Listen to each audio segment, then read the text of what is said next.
One of the things that I really want the community to know is that our residents work. We just don't take individuals who aren't working, who are zero renters.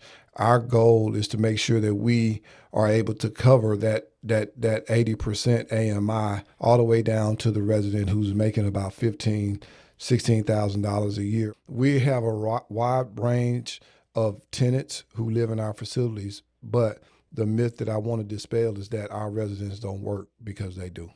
Welcome to the 256. I'm JD, host of the 256 Investor Podcast. This is for both the seasoned investor building a portfolio of rental properties that wants to sharpen their skills, and for the potential investor that needs to answer some questions and gain strategies to invest with confidence. We'll discuss all things investing, legal, tax planning, acquisitions, insurance, and of course, we'll discuss real-life experiences with 256 investors. Whether you live in the 256 or invest from afar, this is for you. Thanks for joining us again on the 256 Investor Podcast. We're here with a really special guest. This is Antonio McGinnis with the Huntsville Housing Authority. How you doing, Tony? Hey, I'm glad to be here. Thanks for having me. It's good to see you. We're going back way up and start at the beginning. You're a local Huntsville guy. You were born and raised here, right? I was, man. I actually grew up here in Huntsville in a neighborhood called Mason Court or Sparkman Homes. Attended Terry Heights Elementary School, went to Stone Middle School, Butler High School. None of those schools are no longer here, but I grew up in the inner city right here in Huntsville. Yeah, you can still visit the old Stone Middle School. It's a brewery now, but they're no longer teaching classes there. And I think they still have the basketball gym. They still have lockers too. Yeah. So that's a cool experience. It's all part of the atmosphere. So you played ball at Butler and then kind of excelled on the basketball court. And what happened at that point? Well, I grew up playing basketball. Actually, the good thing about that is I was never the best kid in the neighborhood, but I can remember one day walking home from Stone Middle School after basketball practice saying that, hey, I'm going to play college basketball. Didn't know how I was going to do that. I just knew that was a desire that I had. So I just dedicated my career to just being a good student and a good athlete. And so 4 years at Butler, 3 years playing varsity basketball. My last year, I was the city MVP and got an opportunity to get a scholarship to Texas A&M. Went out there and played 4 years, 3-year letterman. After Texas A&M, I played basketball in Slovenia and in Australia. So I got an opportunity to play on all levels, high school, college, and professionally. And I really enjoyed it and thought I was going to play for the rest of my career. And unfortunately, that just didn't happen. Yeah, so you go out to Texas A&M. I think they're a member of the Southwest Conference back then, right? But just before they joined the Big 12 and now the SEC, of course. But what was it like being recruited and going out to Texas? Have you ever spent a lot of time out of state at that point? Well, I hadn't spent a lot of time, and just being recruited by multiple Division I schools was a tremendous honor. I never forget going out to Texas, getting off the plane, and I think I had on a jogging suit at the time, and it was burning up in that Texas heat. And I said, man, I don't think I dressed appropriately for this visit. But getting on the campus and getting the opportunity to just embrace that campus, I knew it was the right fit for me. Had a chance to go locally, but the coach there at the time, a guy named Tony Maroney, told me that if I came to Texas A&M, I was going to play 28, 30 minutes a game. And that was a no-brainer for me. I wanted to play, didn't want to go somewhere and sit on the bench. So went out to Texas and enjoyed it, really played with some great teammates, had a great time. Went to the NIT tournament one year and really had a chance to win the conference, but it just came down to the last couple of games that we didn't close out. So we never won the conference, got close, and made it to the NIT one year. Yeah, then you went overseas and played in Slovenia and Australia for a while, and then kind of winded it down with an injury, right? So I went over and played, and this is a funny story, really. Slovenia, I went over, my first time being out the country. I was in that country. They had just gained independence. They didn't see a lot of black people. I can remember people just wanted to come up to me, touch my skin, say, they didn't think I was real. It was a great place to play basketball, but wasn't a great country to play basketball in at the time. Nobody spoke English until it was time to pay the check, and then everybody spoke English. And so I didn't have a great experience. I was only over there for about 6 weeks. And then one day I just decided, man, I'm going back home. I got back on the plane. I left, didn't tell nobody. They probably still looking for me today. But it just wasn't a great experience. I thought it was over.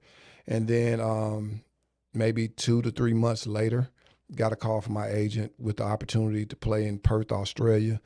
I went over to Australia, had a great time. It was just a total different experience. And I thought that I was going to play for a very long time. Came back home, took a job at the Boys and Girls Club. And at the time, I thought I was only going to be at the Boys and Girls Club for the summer. I made the commitment. And after I told the person who hired me at the time, I was committed to being there during the summer, my agent called and said, hey, I got another opportunity for you. And I was like, I just gave my commitment that I was going to be here during the summer. I've given my word. I want to keep my word. And he was like, man, you're going to make more money playing in this summer league than you'll make the whole summer at the Boys and Girls Club. I said, I understand, but my commitment means something to me. And so after the summer, I'm ready to go. And I end up going to church and playing basketball. And I broke my foot playing basketball at church. And that was it. And that was it. Well, your legacy, I think you helped build up basketball in Australia because they're like a third of the NBA draft now. They come straight from Australia. So I think you should take some credit for building it up, 30 years ago there. Well, I tell you this, basketball even 30 years ago in Australia was serious. They had a serious program, and there was a lot of good players even back then. And it was a culture. They really embraced basketball at that time. And so kudos to the country because they do a great job of looking out for their athletes, train them at a very young age. And I had the opportunity to do some clinics and coach some younger teams. And so they really take their basketball serious in that country. So you came back home, started working with the Boys and Girls Club here in Huntsville. What eventually took you to the Huntsville Housing Authority? What kind of gap was there between the Boys and Girls Club and working with the HHA? So after about 10 years of working at the Boys and Girls Club, I just felt like I had reached the lid. I didn't think there was any more opportunities for me to grow. I started out as a health and physical education director at the Boys and Girls Club. I ran a Boys and Girls Club that I grew up in, the Sparkman Boys and Girls Club.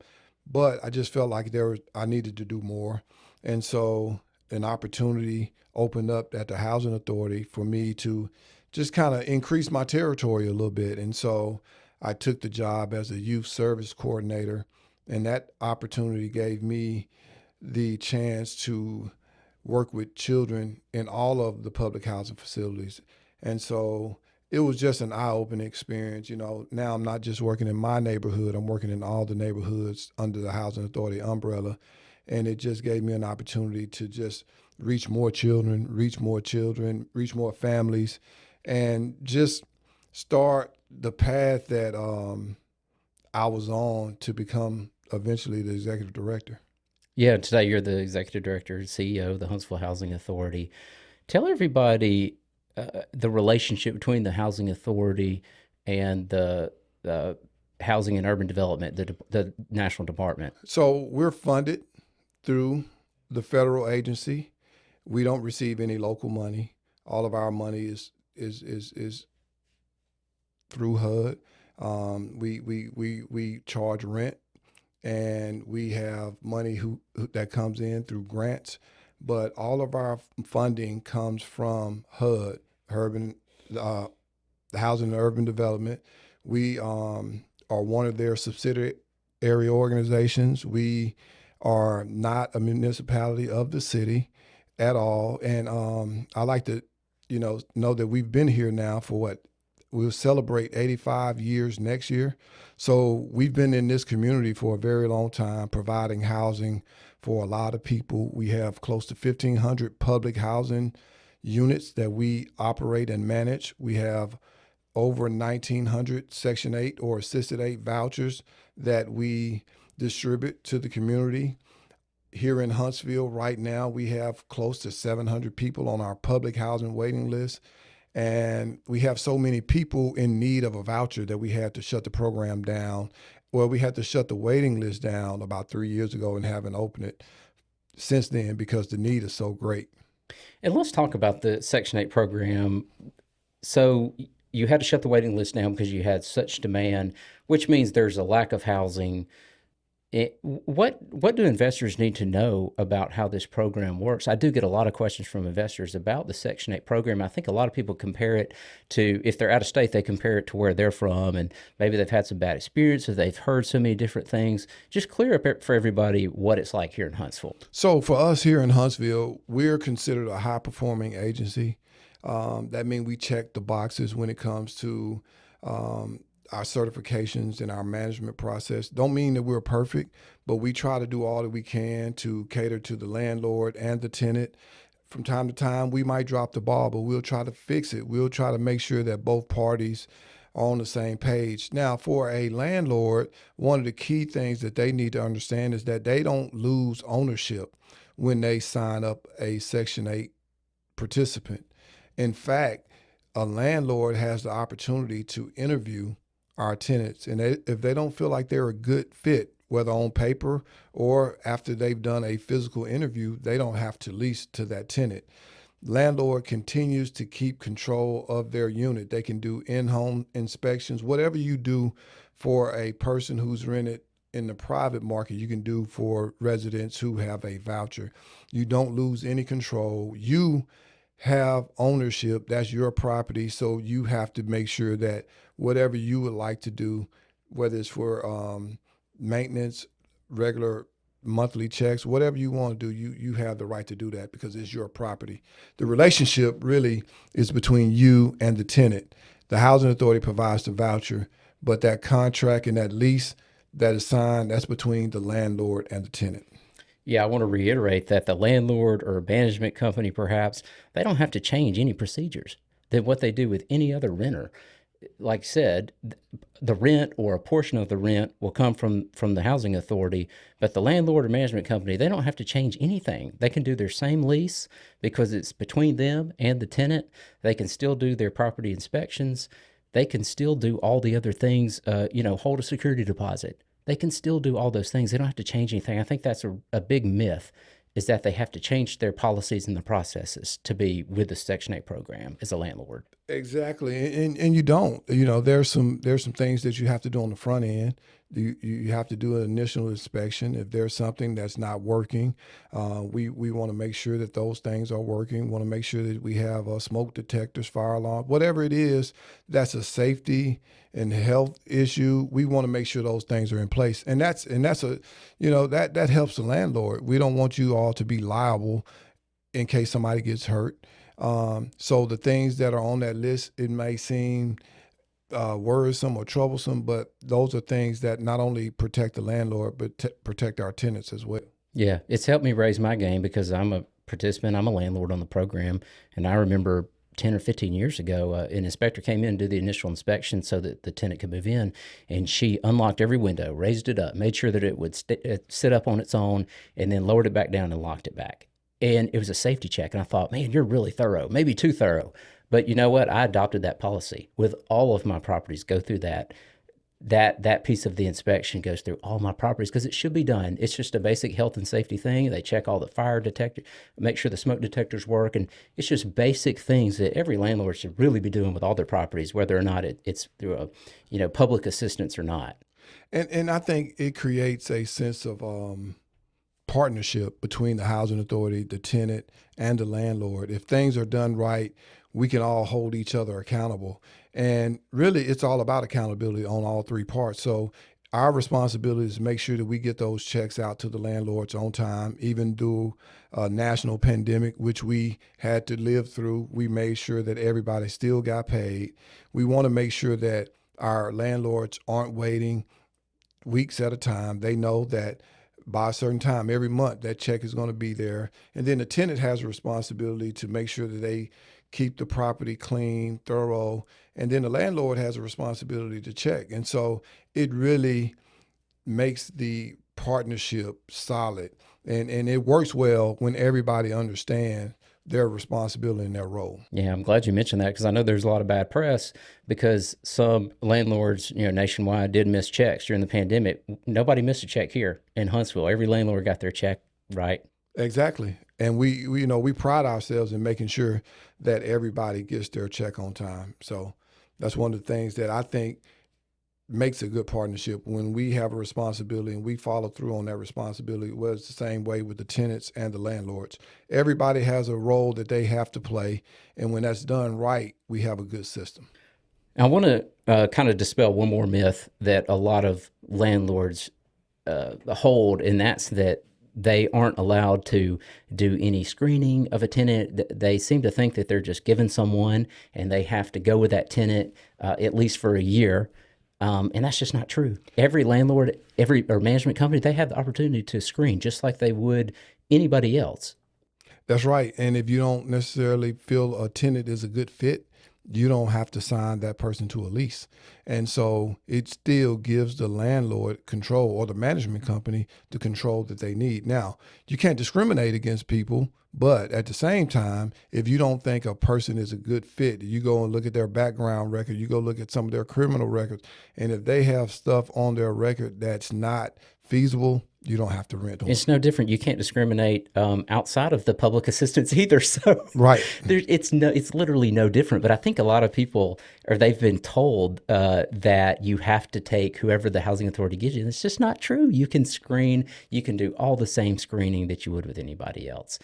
So I think that's something that every landlord or potential partner with the housing authority needs to understand. So one of the things that I really want the community to know is that our residents work, and those individuals who can qualify for public housing, you can have a family of 4 that makes up to $72,000 a year here in Madison County. So we just don't take individuals who aren't working, who are zero renters. Our goal is to make sure that we are able to cover that 80% AMI all the way down to the resident who's making about $16,000 a year, or those residents who just don't have the income and have to totally depend on the system. So we have a wide range of tenants who live in our facilities, but the myth that I want to dispel is that our residents don't work, because they do.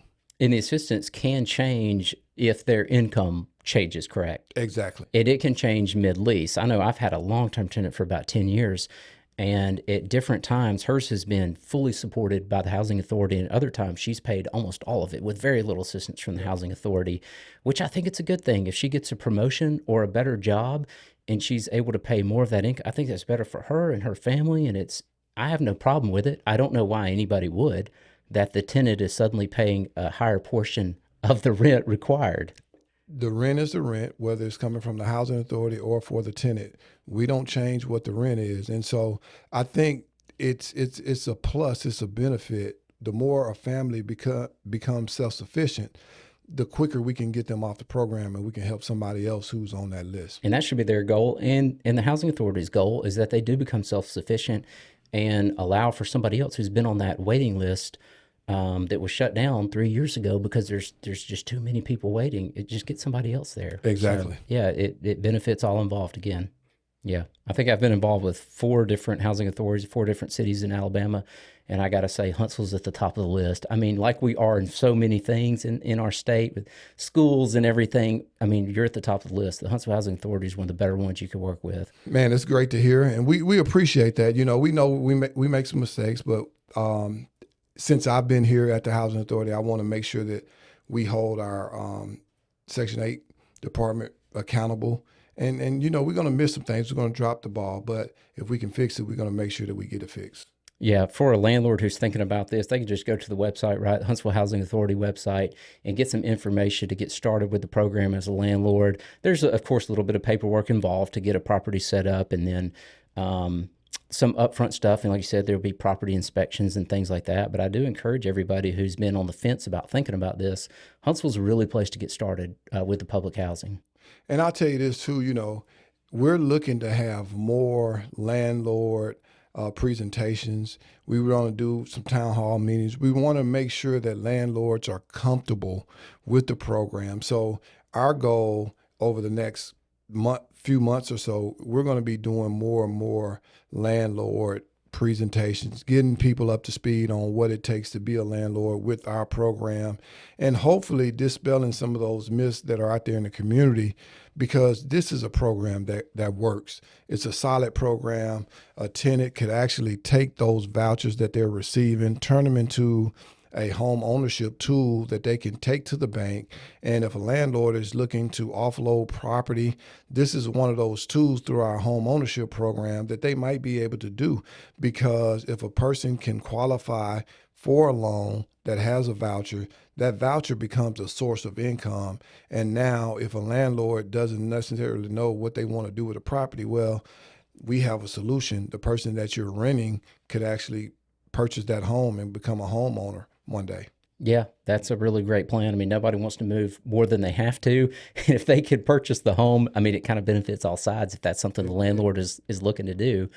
I do want to mention on the other side of the coin, from a tenant's perspective, I'm sure there's a lot of concern about getting a good landlord, because they probably hear the same myths that, oh, all the landlords are cheap and they don't want to fix things and stuff like that. I mean, I think that there are some of those people out there, but there's also some really good landlords. There's some good investors who really want to take care of their tenants and take care of the home.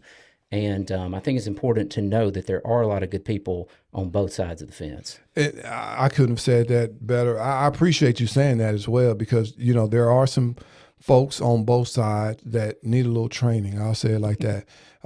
We could do better. We all could do better. And unfortunately, it's a small percentage of people, whether that be landlord or tenant, that give the program a bad rap. The majority of folks don't have problems, but it's the folks who are the silent minority that makes the loudest noise, and they create so many problems for the makeup of the program. And so to all those who may listen to this, man, the program is solid. It's been around for years, and it's one of the best programs I've seen. Well, they've been some of my best tenants, and I think they would say they've had a really good experience with me and my company and working with us. So, I mean, I think it goes both ways. Like I said, you don't have to change everything up when you're working with Section 8. You could still, both sides can still do their thing and make it work. They're just getting some assistance. Exactly. Well, Tony, I know you're really busy. I appreciate you coming in here. I know you got some planning to do for that big 85th anniversary that's coming up next year to celebrate 85 years in Huntsville, right? Man, we do. Actually, we have our annual meeting coming up this Monday, and so we're excited about that. We started about 4 years ago. We have a lunch every year to kind of update the community on where we are as a housing authority. We want to be an open book. We don't have anything to hide. I think transparency is key when we have an organization as large as ours. And so we want the community to understand how we do business. A lot of people come to Huntsville. A lot of people don't necessarily understand public housing, Section 8. They just think it's those people. But when we are able to educate the community on who can actually apply for housing, that our residents work every day, those are the things that I think the community needs to hear so that they can have a better understanding about residents of public housing and what we have to bring to the table, because we have a lot of good people who are just trying to make a living for their families. They're working jobs. Sometimes those jobs don't pay enough, but hopefully we can help lead more families to become self-sufficient so that they can get off the program, and we can help those people who are on the waiting list. Yeah, I hope more people will try to understand rather than be so quick to criticize or judge. Just understand what it is first. It's all about understanding, and it's all about how you can help and what you can do to contribute to the problem instead of sitting back and judging. Right. Well, Tony, I really appreciate you coming in again. So much good information. It's always good to see you. For Tony McGinnis, the Executive Director of the Huntsville Housing Authority, thank you to AVO for recording for us today. I'm JD. My time's up. I thank you for yours. This podcast is proudly sponsored by 256 Realty, investors helping investors. Visit us at 256realty.net. Big thanks to our production team at AVO Multimedia Services for producing, editing, and providing the music that brings this podcast to life. If you enjoyed this episode, be sure to subscribe or follow the podcast on YouTube, Spotify, Apple Podcasts, Amazon Music, iHeartRadio, or whatever platform you choose. We'd love it if you'd leave a comment, review, and rating. It really helps us grow and continues to bring you valuable content. And of course, don't keep all this knowledge to yourself. Share this episode with a friend who's ready to level up their investment game. To catch more episodes and video content, visit our YouTube channel at 256 Investor.